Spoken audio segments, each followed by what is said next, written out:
Acompáñenme a abrir su Biblia en 1 Timoteo capítulo 4, verso 1. 1 Timoteo capítulo 4, verso 1.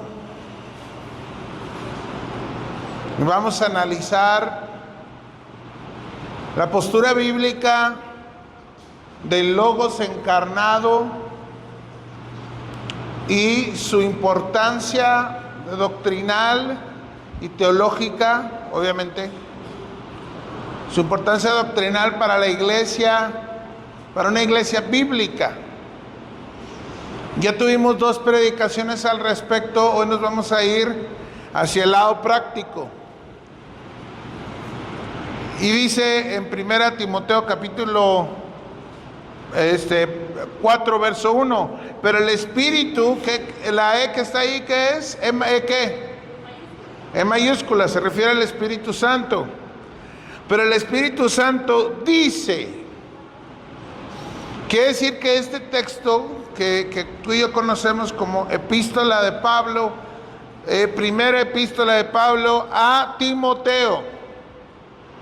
Dicho sea de paso, aprenda a citar la Biblia. Los libros son, vamos a pensar, Samuel, primero de Samuel, ¿cierto? Primero de Samuel, o sea, el primer libro que Samuel escribió. Pero las epístolas no son primera de Corintios, no, es primera a los Corintios.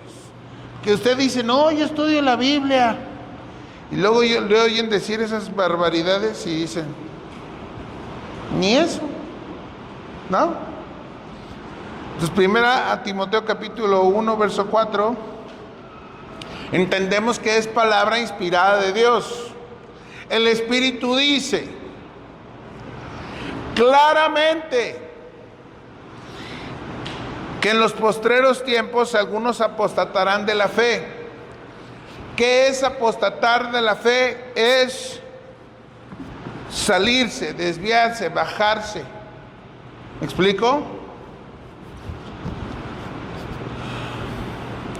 Mi interés en esta mañana, al exponerles la palabra de Dios, es que tú puedas comprender la doctrina, la cristología en términos del Logos encarnado y los valores importantes para que una iglesia tenga una teología saludable y entonces puedas decir, en esta iglesia se predica una sana doctrina.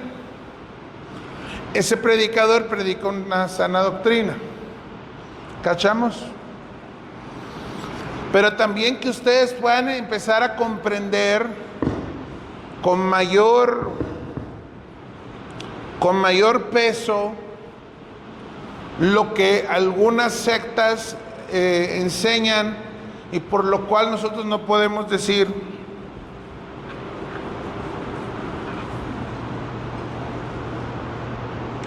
gracias, y por lo cual nosotros no podemos decir, creen lo mismo que nosotros. Ejemplo, cuando los católicos dicen, no, pues yo también soy cristiano y creo en el mismo Cristo que tú, y tú dices, pues sí. Ahorita vamos a ver si sí es cierto.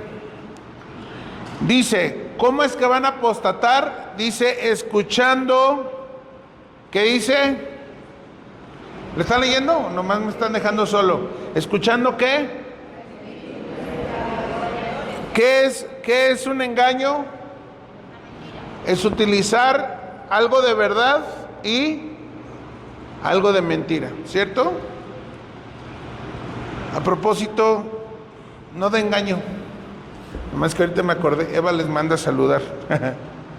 Evita les manda a saludar, pero imagínense que ahorita yo les dijera, no, bueno, Eva ahorita está enfermilla, ya saben lo de su pie, y trae un poquito de resfriado. Pero que yo les dijera, no, es que Eva está indispuesta, pero al rato llega. Eso es, sí es verdad que está indispuesta, pero decir al rato llega, eso ya es un engaño. Y nosotros los cristianos no debemos de hablar engaño. Debemos de decir la verdad. Entonces, los que van a apostatar de la fe, ¿qué es lo primero que van a escuchar? Engaños, ¿cierto? Y número 2, ¿qué dice? Y doctrinas de demonios. La gente que se va a desviar en la apostasía son personas que tienen como característica dos cosas. Una, escuchan engaños y doctrinas de demonios. Ahora, acompáñame a Gálatas.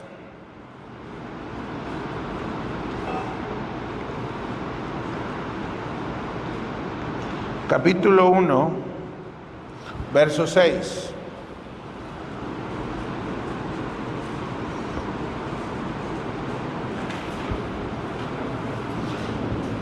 Dice el apóstol Pablo, me asombra que tan pronto se hayan alejado ustedes del que los llamó por la gracia de Cristo a seguir un evangelio diferente. La epístola a los Gálatas es una epístola donde Pablo tiene que corregir doctrina, porque la epístola de los Gálatas ya se habían alejado.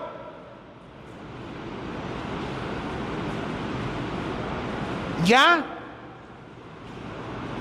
tenemos en Timoteo, algunos van a apostatar, la epístola de los Gálatas ya se está alejando. Dice, para seguir un evangelio diferente. No que haya otro evangelio, sino que hay algunos que los perturban y quieren pervertir el evangelio de Cristo. ¿Quiénes serían los que quieren pervertir el evangelio de Cristo? ¿Cómo lo pervierten? Con engaños y doctrinas de demonios. Así que, pero si alguno de nosotros, cuando dice nosotros, ¿a quién se refiere? A los apóstoles, se refiere a los líderes, o un ángel del cielo les anuncia otro evangelio diferente del que les hemos anunciado, que quede bajo maldición. En tu Biblia, Reina Valera 60, seguramente dice, sea anatema. Como antes les hemos dicho, también ahora lo repito, si alguno les predica un evangelio diferente al que han recibido, quede bajo maldición. Ahora entonces, vivimos en una época de confusión doctrinal, porque hay personas muy famosas, hay personas que con las redes sociales difunden más rápido. Una de las razones por las que les pedimos que compartan las predicaciones de aquí es porque no solo yo, sino otros pastores, que no nos interesa la fama, que no nos interesa que, Daniel, fulano, no, pero que se difunda el evangelio bien predicado. Que no estamos predicando ni psicología, ni humanismo, ni metafísica, ni misticismo. Estamos predicando la palabra y tú eres clave en que esto se difunda.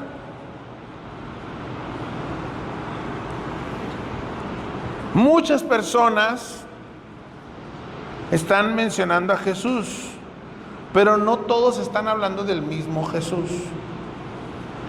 El término logos que hemos estado utilizando en estos últimos domingos ha sido utilizado también por filósofos, por diferentes religiones y por sectas que reinterpretan su identidad. Hoy vamos a ver cómo la Biblia, y lo hemos estado viendo, vamos a ver un pequeño resumen, presenta logos, que es Jesucristo, y cómo su imagen ha sido distorsionada por enseñanzas engañosas y doctrinas de demonios, que poco a poco han ido fabricando otros evangelios, y entonces esos otros evangelios están pervertidos y no los debemos de escuchar. ¿Estamos? ¿Me siguen? ¿Qué enseña la Biblia sobre el Logos? Bueno, ya lo vimos. El Logos es eterno y es Dios mismo en Juan capítulo 1, verso 1 y 2. Es el agente activo, la expresión del Dios inaccesible en la creación. Juan 1:3.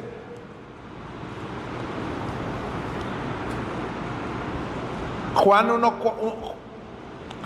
1:14. Se encarnó para habitar entre nosotros y revelarnos al Padre. Y en Hebreos 10, versos 10 al 14, vemos que Él es nuestro único, repite conmigo, único, suficiente y eterno Salvador. Vamos a leer Hebreos 10.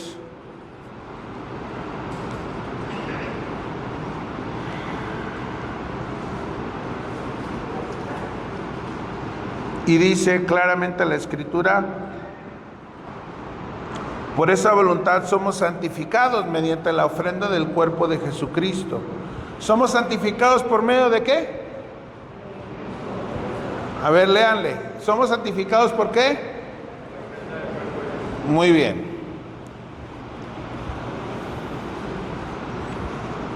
¿Hecha cuántas veces? A ver, iglesia, pónganse las pilas. ¿Cuántas veces? Una vez. No necesitamos que Cristo se esté sacrificando constantemente, ¿cierto? Una sola vez y para siempre. Todo sacerdote ministra día tras día y una y otra vez ofrece los mismos sacrificios, los cuales nunca pueden quitar los pecados. Aquí está hablando del sistema de ofrendas del Antiguo Testamento, del pacto de la ley, donde si tú tocabas un cadáver quedabas inmundo, entonces tenías que ir y presentar una ofrenda. La sangre de esa ofrenda era echada sobre ti y tu culpa le era impuesta a ese animalito, porque la paga del pecado es muerte. Entonces aquí dice, y se tenía que estar ofreciendo una y otra vez, pero esos animales no quitan el pecado, lo cubrían.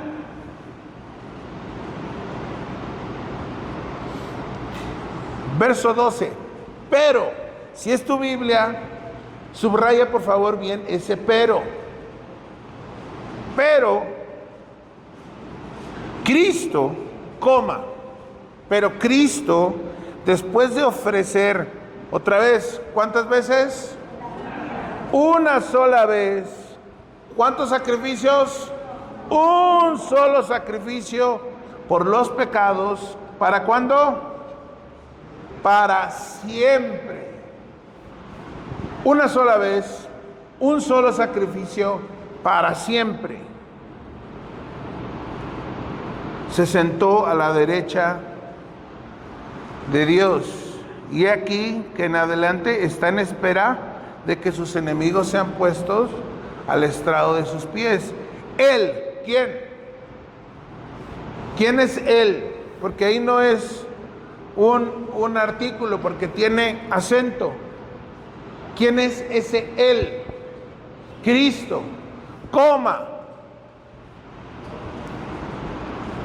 por medio de una, ¿cuántas? ¿Qué dice? ¿Una sola qué? Una sola ofrenda. ¿Hizo qué?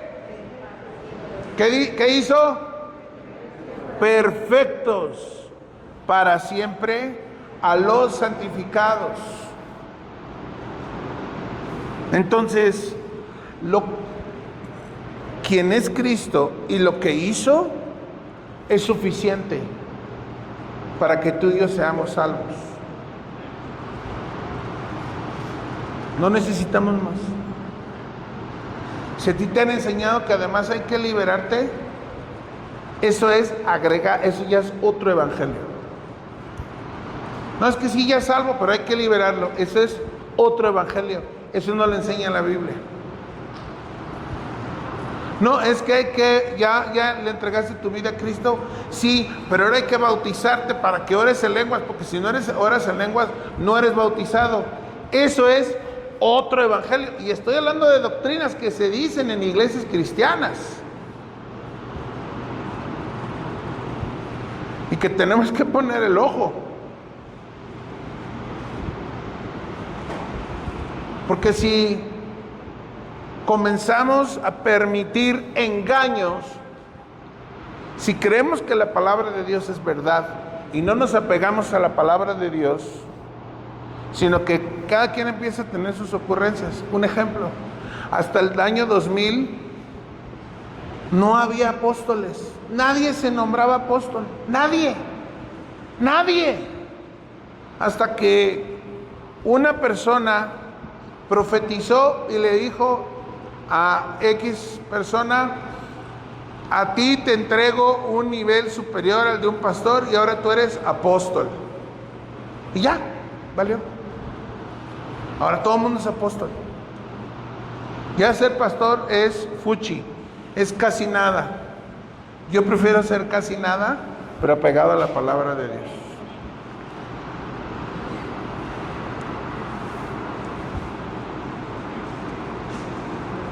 Distorsiones de logos en 3 sistemas de creencias. Distorsiones de logos en 3 sistemas de creencias. Número 1, testigos de Jehová. Para los testigos de Jehová, el logos es creado. El logos es una creación. Necesito que reflexiones conmigo. Si la Biblia dice que el logos es Dios y que todas las cosas fueron creadas por Él y sin Él nada de lo que es sería, y que por medio de Él todas las cosas subsisten, ¿cómo pudiera Él ser creado? Solamente hay un creador, todo lo demás es criatura. ¿Ok? Para los testigos de Jehová, el logos, o sea, Cristo, o sea, Jesucristo, es una creación, no es Dios. Traducen, evidentemente violentando el texto en griego, traducen Juan 1:1 de la siguiente manera: el verbo era un Dios. Minimizando la divinidad de Cristo. Así que si un testigo de Jehová te dice, pues creemos en lo mismo, ¿no? Y tú le dices que sí, haz de cuenta que le estás poniendo el pie en la cabeza y lo estás sumiendo más en el infierno.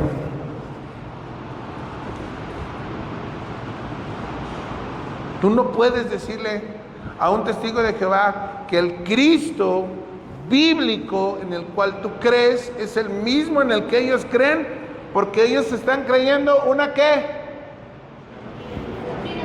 Una doctrina de demonios, un engaño, otro evangelio. Recuerden eso porque lo vamos a estar diciendo varias veces.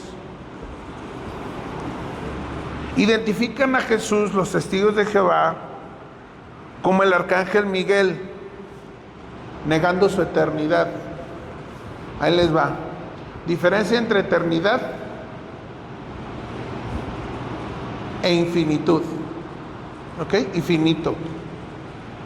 Finito, todo tiene un principio y tiene un fin. Finito. ¿Ok? Infinito, tiene un principio y no tiene fin. Eterno, no tiene principio, no tiene fin.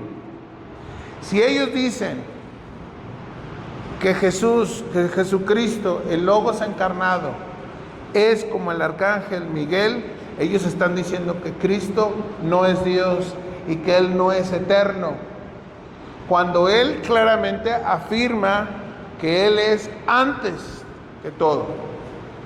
Entonces ellos están diciendo que es una criatura finita, negando con esto su eternidad.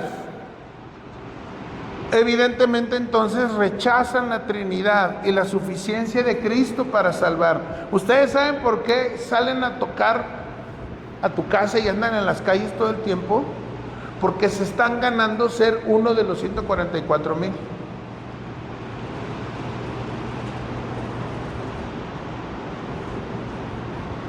Están compitiendo. A ver, el que gane más almas es uno de los 144,000.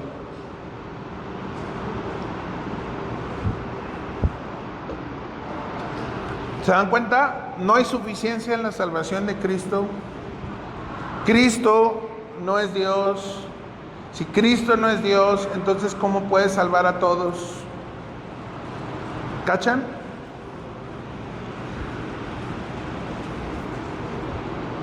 Segundo sistema, mormones.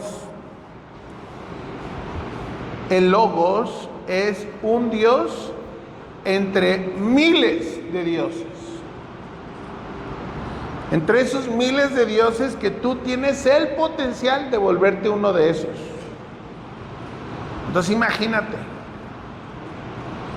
a manera en que tú seas buena persona y seas un buen mormón, tú puedes llegar a ser un Dios y te van a dar tu propio planeta.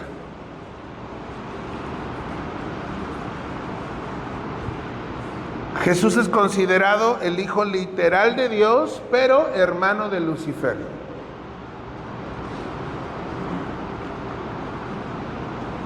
Enseñan que Dios fue un hombre exaltado y que los humanos pueden ser dioses. O sea que Jesús ya pasó este proceso por el cual tú y yo también podemos pasar y llegar a ser Dios. Entonces, ¿cómo le puedes decir a un mormón que crees en lo mismo? O sea, perdóname que me desespere.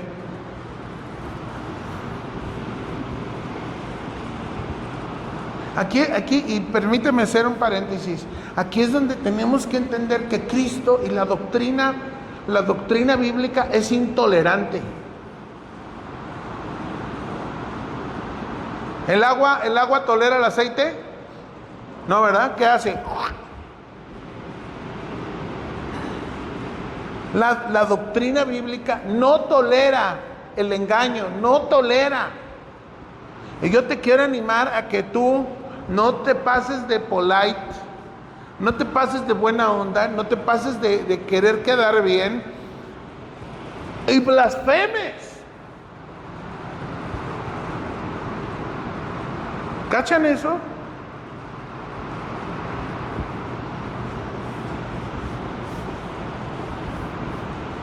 Los mormones niegan la unicidad de Dios y el carácter eterno del Logos.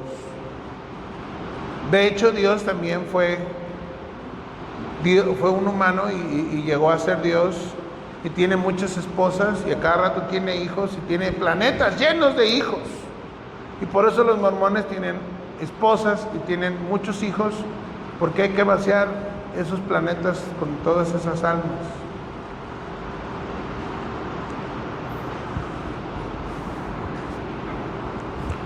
Tercer sistema de creencias, catolicismo romano. Enseñan que Jesús físicamente está presente en la Eucaristía. ¿Qué quiere decir esto? Que cuando el Padre levanta la hostia y le hace así, esa hostia se vuelve a través de según ellos, el milagro de la transubstanciación.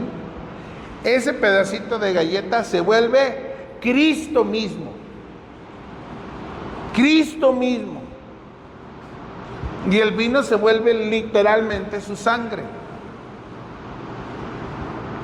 Entonces, cuando el Padre parte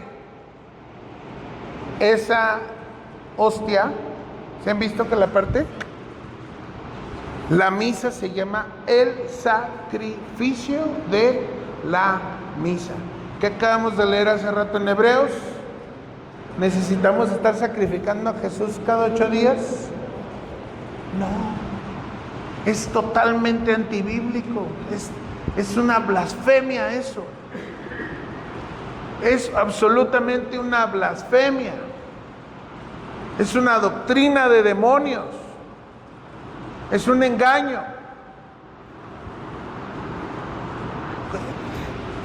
Yo quiero que tú trates de imaginarte el impacto en la mente, en la forma de pensar del católico común con respecto a Cristo.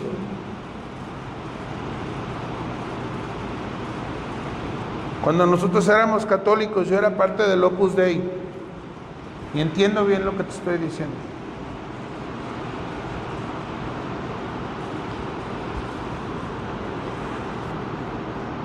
Porque Cristo no es el centro del catolicismo. Cristo no es el centro de sus creencias. Cristo no es suficiente para ellos. Ellos necesitan estar sacrificando a Cristo una y otra vez para que su sacrificio pueda seguir siendo eficaz o pueda seguir siendo, estoy pensando en esta palabra, para el día de hoy, que no caduque pues. ¡Ay, si se cae una hostia! Si se cae una hostia, se cayó Cristo.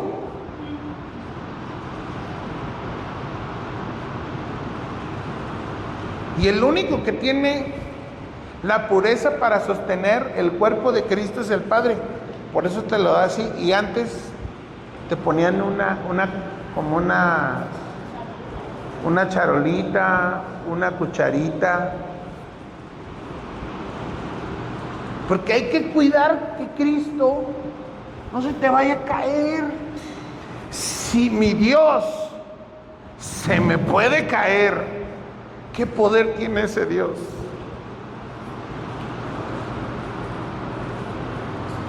¿Ah?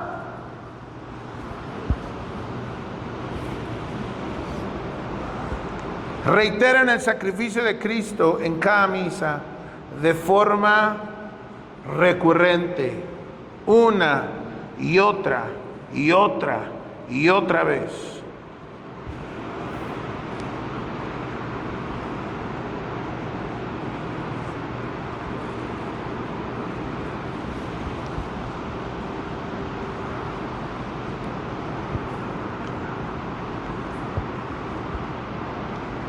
En el catolicismo católico dice, en el catolicismo de la Iglesia Católica, párrafo 970 dice: la misión maternal de María hacia los hombres de ningún modo oscurece o disminuye la única mediación de Cristo, sino que manifiesta su eficacia. O sea, que yo necesito que María esté presente en la ecuación para que lo que hizo Cristo sea eficaz para mí. Entonces, eso afecta directamente con la suficiencia de Cristo. Si yo necesito a María para que María lo haga eficaz en mí, entonces ¿para qué está el Espíritu Santo?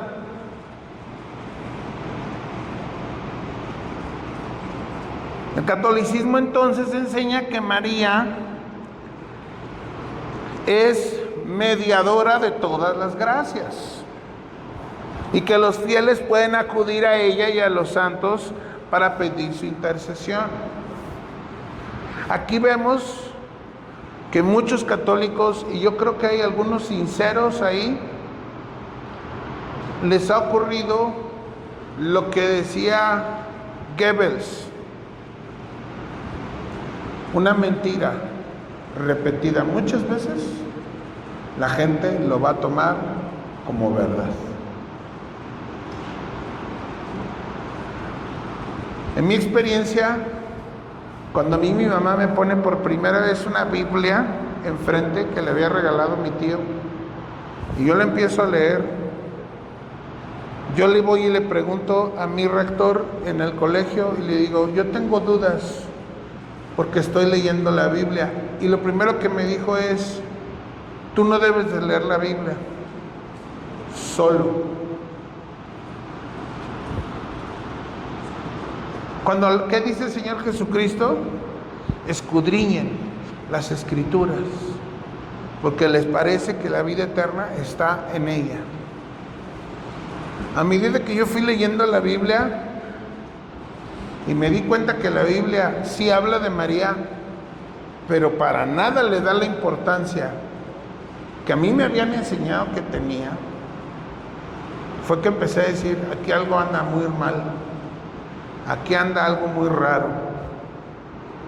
¿Cómo afecta esto el Evangelio? Porque el Evangelio es la buena noticia de que Dios, a través del Logos encarnado, vino, habitó entre nosotros, hizo un sacrificio para redención de pecados.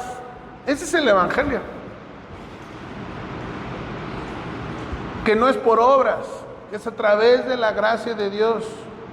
No es por obras para que nadie diga: no, pues yo sí me la gané, como lo podrían decir los testigos de Jehová. No, yo apenas entré a los 144,000 porque todos los domingos tocando las puertas, y ahí me gané mi boleto. O como los católicos: no, yo cumplí con todos los sacramentos. No te puedes ganar la salvación. La salvación viene solo a través de Cristo. La falsa doctrina, la falsa enseñanza, el engaño, la doctrina de demonios de que María es mediadora de todas las gracias de Cristo, está produciendo que muchos fieles católicos acuden más a María y a los santos a decirles directamente sus necesidades, a pedir milagros, que realmente a Cristo.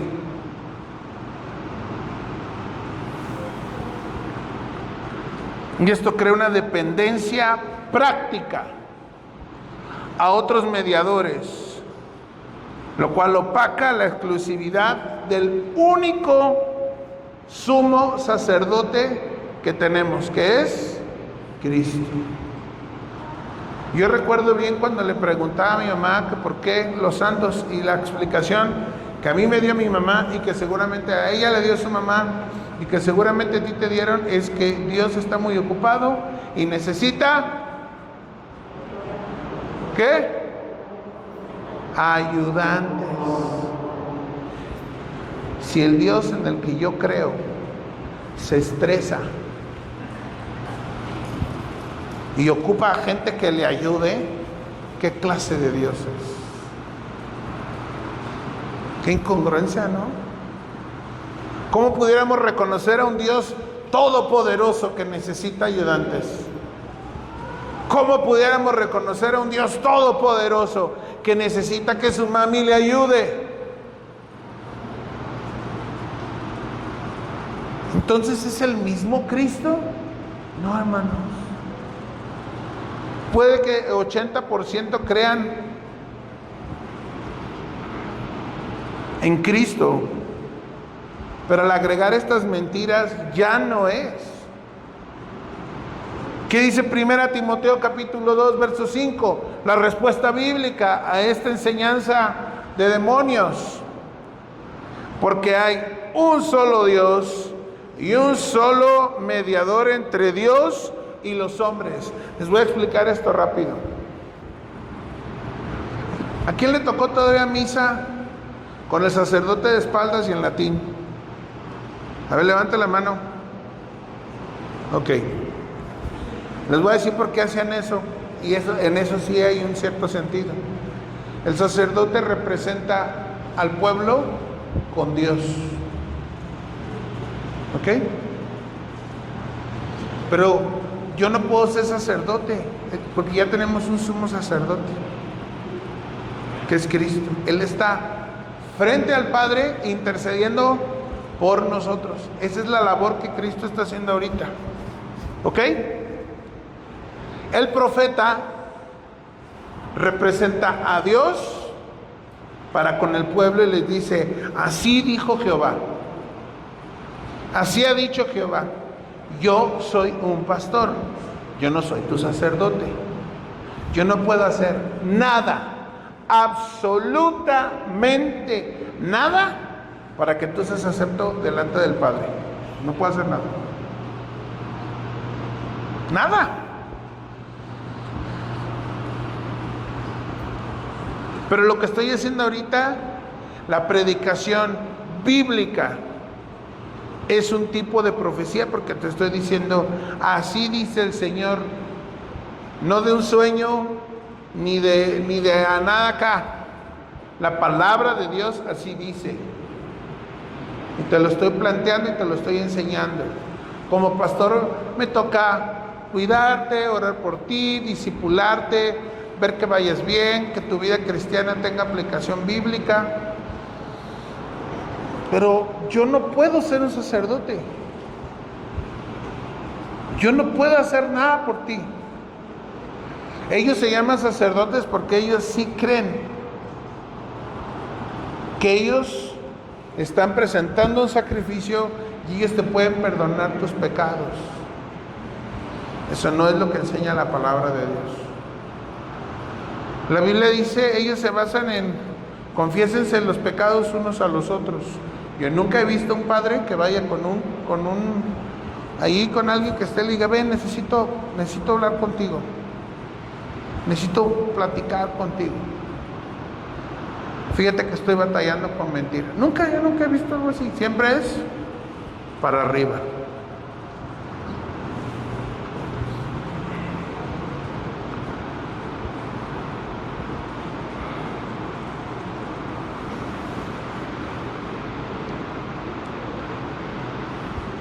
Catecismo de la Iglesia Católica, párrafo 1376. En la misa ocurre la transubstanciación, es decir, el pan y el vino se transforman literalmente en el cuerpo y la sangre de Cristo. Y el sacrificio de Cristo se actualiza sacramentalmente. O sea, hay que estarle haciendo updates, actualizándolo. En el párrafo 1367 del Catecismo de la Iglesia Católica dice que el sacrificio de Cristo y el sacrificio de la Eucaristía son un único sacrificio. O sea, que lo que está ocurriendo hoy en las misas y lo que ocurrió en la cruz del Calvario hace 2000 años es lo mismo. Hermanos, esa es una súper blasfemia. Eso es totalmente demoníaco, totalmente diabólico, porque representan la idea de un sacrificio repetido y representado continuamente, lo cual resta eficacia y suficiencia al sacrificio único de Jesucristo en la cruz. La respuesta bíblica la leímos hace un ratito en Hebreos 10. El Catolicismo de la Iglesia Católica, párrafos 882 y 891. El Papa es considerado el vicario de Cristo en la tierra, es decir, su representante visible con autoridad suprema sobre la Iglesia. Ahora, ¿te están dando cuenta que les estoy citando párrafos? Porque estos son sus documentos. Tú puedes ir y leerlos. Se afirma en el párrafo 891 que tiene la jurisdicción universal y que goza de infalibilidad cuando habla ex cátedra en materia de fe y moral. Haciendo de esto al Papa un semidios. Hay un solo vicario, hay un solo representante, hay un solo consolador, el Paracletos, el Espíritu Santo. Él es la suprema autoridad de la iglesia. No es el pastor, no es Armando Alducin, es Cristo, la cabeza de la iglesia, y el Espíritu Santo, su palabra, la máxima autoridad de conducta y fe en la iglesia. No hay nada, ¿qué quiere decir ex cátedra? Que él puede decir, ahora vamos a creer en esto, y levanta sus conceptos a nivel de doctrina. El Señor Jesús recriminó fuertemente a los fariseos cuando les dijo: ustedes hipócritas, víboras, que han hecho de mandamientos de hombres mandamientos de Dios, y han anulado con esto los mandamientos de Dios. Es doctrina de demonios. ¿Cómo les afecta esto en la mente, en la centralidad de Cristo, de un católico? Amamos a los católicos, amamos a los testigos de Jehová, amamos a los mormones, oramos por su salvación, oramos para que les sea revelado realmente Cristo.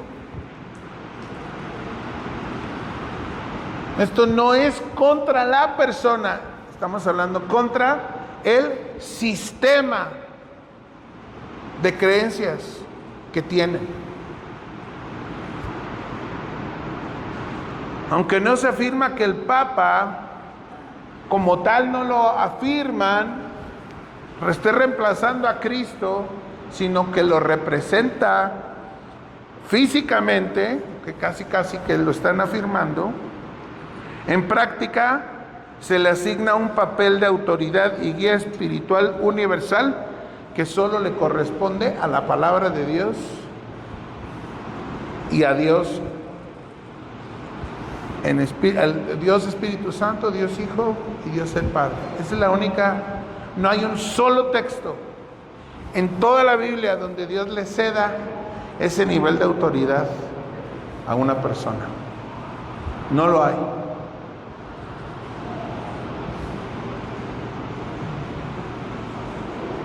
Colosenses 1:18, Cristo es la cabeza de la iglesia. Juan 18:36, mi reino no es de este mundo. No hay base en el Nuevo Testamento para que una figura tenga autoridad universal sobre la iglesia, como la afirma el papado. Catequismo de la Iglesia Católica, párrafos 1030 y 1030, del 1030 al 1032.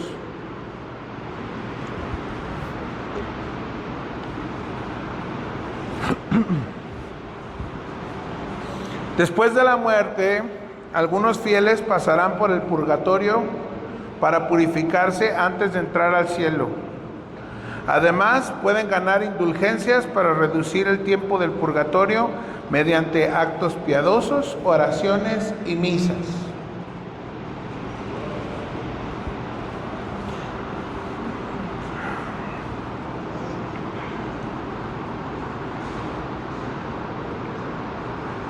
Yo espero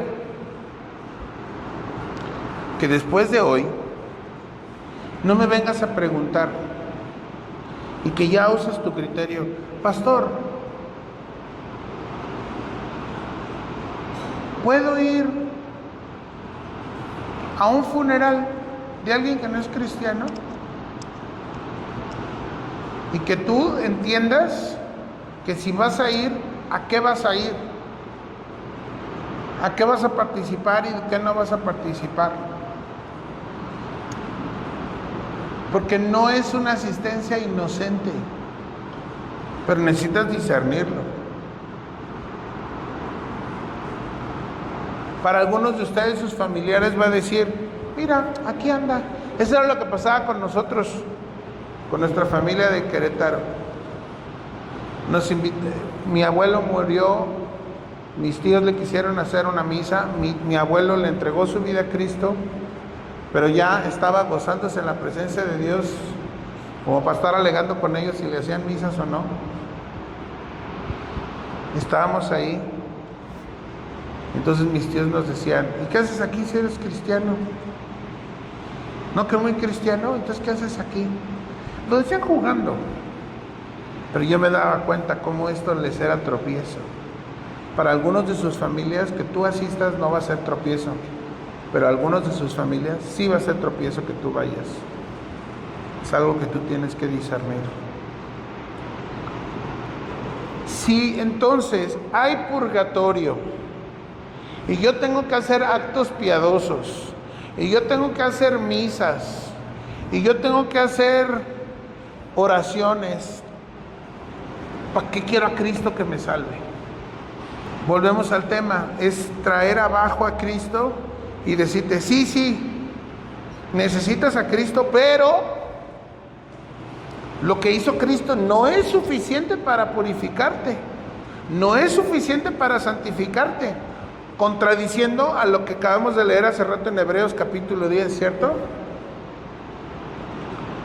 Así que, ¿cómo es que la creencia del purgatorio y de la necesidad de indulgencias a través de actos piadosos, oraciones y pagar misas, cómo es que esto afecta a la centralidad de Cristo?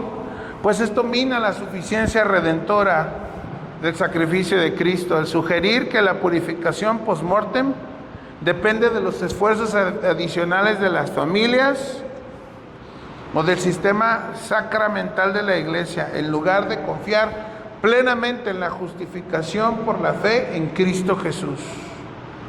Romanos 1:5 nos da la respuesta: justificados pues por la fe, tenemos paz para con Dios por medio de nuestro Señor Jesucristo. Romanos 8:1, ahora pues ninguna condenación hay para los que están en Cristo Jesús.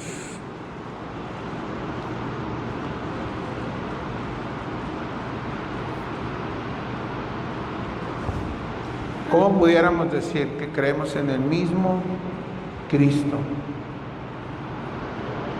si el Cristo de ellos es, como decimos en México, de chocolate?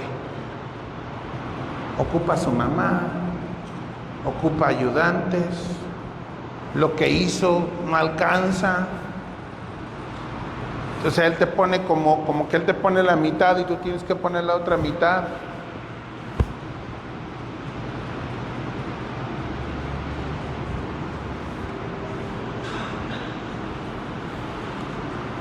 Yo les quiero animar a que examinen qué están siguiendo,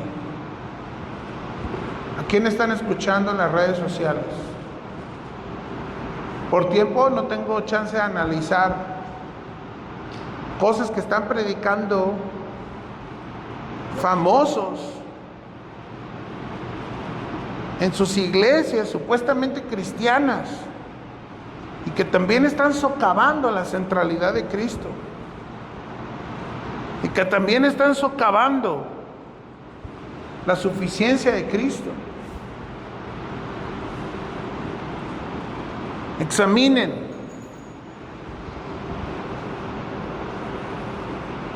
¿Qué están siguiendo? Examina tu fe. Examina tu doctrina. Que no tenga huecos. Ponte a estudiar, que comprendas bien a Logos, la eternidad del Logos, la preexistencia de Cristo, su divinidad, su suficiencia.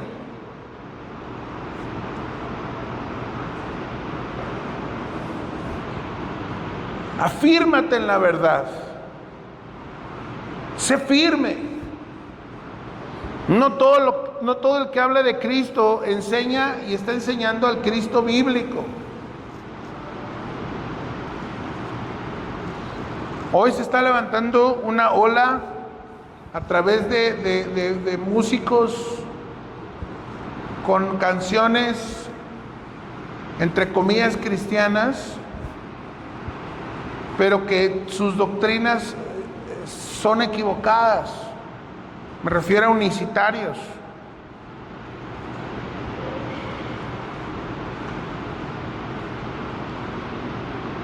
Proclama con claridad. Si un amigo o una amiga, y que les animo a tener amigos que sean católicos, les animo a tener amigos que no sean cristianos, para que tú puedas compartirles la palabra de Dios y les pueda resplandecer la enseñanza bíblica. Proclama con claridad: el Logos es eterno, vino una vez, murió una vez y va a venir por segunda vez. No sustituyas tu relación con Cristo por un sistema o jerarquías o rituales. ¿Quieren que les ponga un ejemplo de un ritual? Es que yo tengo en mi casa todo el tiempo alabanzas, pastor. ¿Y eso qué? ¿Qué? ¿Te purifica el ambiente o qué?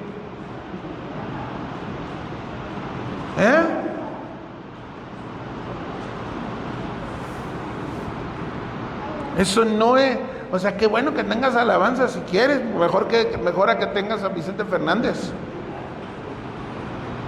Preferible obviamente que tengas alabanzas, pero si las tienes ahí de entretenimiento y de ruido ambiental, eso no tiene ninguna bendición, no tiene ni un solo tipo de edificación.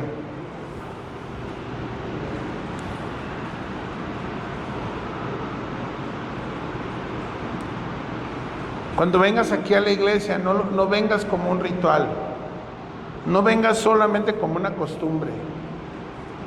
Aprovecha al máximo la oración corporal, la adoración corporal, el estudio de la palabra de Dios aquí todos juntos. No lo desperdicies, no te distraigas. Vente bien dormido, bien desayunado, bien bañadito, vente bien pilas.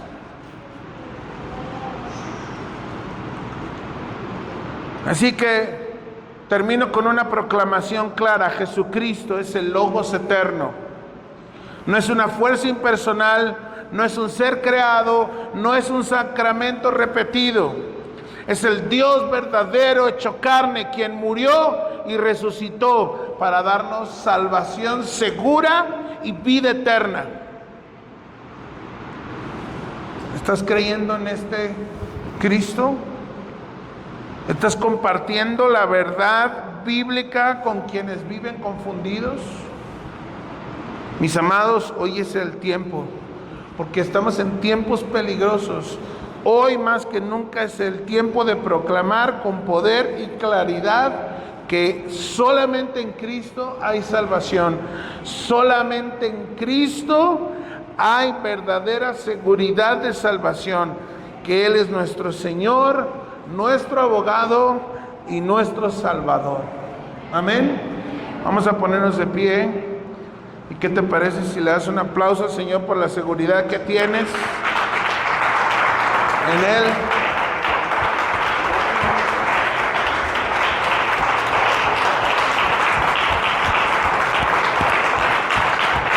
Gracias, Señor. Cierra tus ojos y dile: Señor, gracias, porque no sé cómo, no sé por qué, pero alguien vino a mí y me predicó el Evangelio. Y ya no estoy más confundido. Y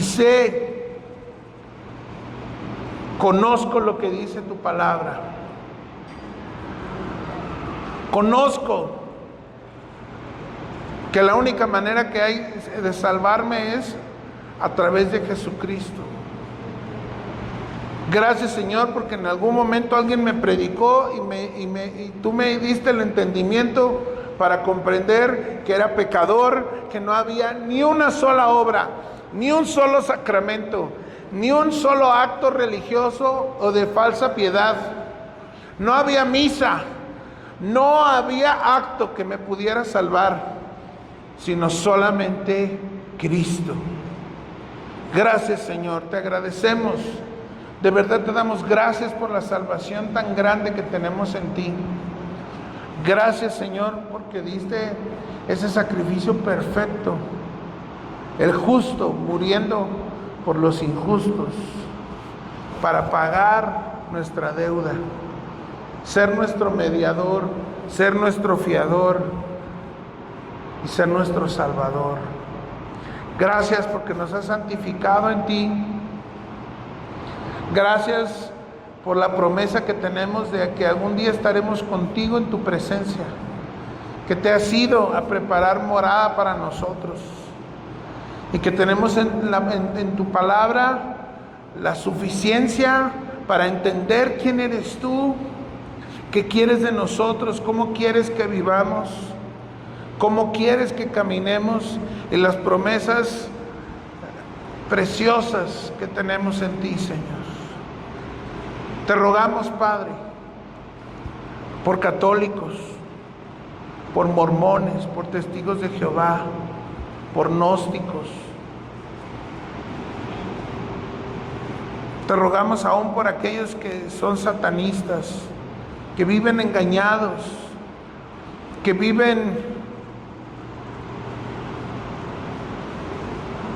han creído en mentiras, Señor, y que creen tener segura una eternidad en ti, o que ni siquiera creen.